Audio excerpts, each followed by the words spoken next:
আসসালামু আলাইকুম প্রিয় সরাইল উপজেলাবাসী। আজকে আমি চলে এসেছি সরাইল উপজেলার আমার প্রিয় ভাই আব্দুর রহিম ভাইয়ের অফিসে। আমাদের সরাইল থানার পূর্ব পাশে ভাইয়ের অফিস। ভাই এই অফিসে বর্তমানে ভাই কী কী কার্যক্রম করে আমরা এখন ভাইয়ের কাছ থেকে জানার চেষ্টা করব। ভাই আসলে আপনার অফিসে কী কী কাজ চলে, যদি এই বিষয়টা সরাইল উপজেলার সাধারণ জনগণের উদ্দেশ্যে বলতেন। আমার এখানে মূলত পুলিশ ক্লিয়ারেন্সের আবেদন, অভিযোগ, জিডি এবং প্রশাসনিক যতগুলো কর্মকাণ্ড হয় এগুলো মানে টুকটাক চেষ্টা করি জনগণকে সহযোগিতা করার জন্য। বিশেষ করে যারা পুলিশ ক্লিয়ারেন্সের যারা আবেদন করবে, মানে টাকা পয়সা ছাড়া একদম নিখুঁতভাবে কাজ করতে চায়, তারা আমার সাথে যোগাযোগ করবে, আমি প্রপারলি করে দিব। এবং অনেকে আছে অভিযোগ, জিডি এবং বিভিন্ন রকমের আইনি জটিলতায় থাকে, যারা আমাদের কাছে আসে টুকটাক চেষ্টা করি সহযোগিতা করার জন্য।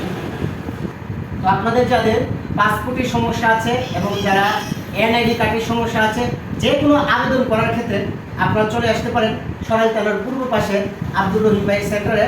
এখানে আসলে আপনারা সব ধরনের সহযোগিতা পাবেন।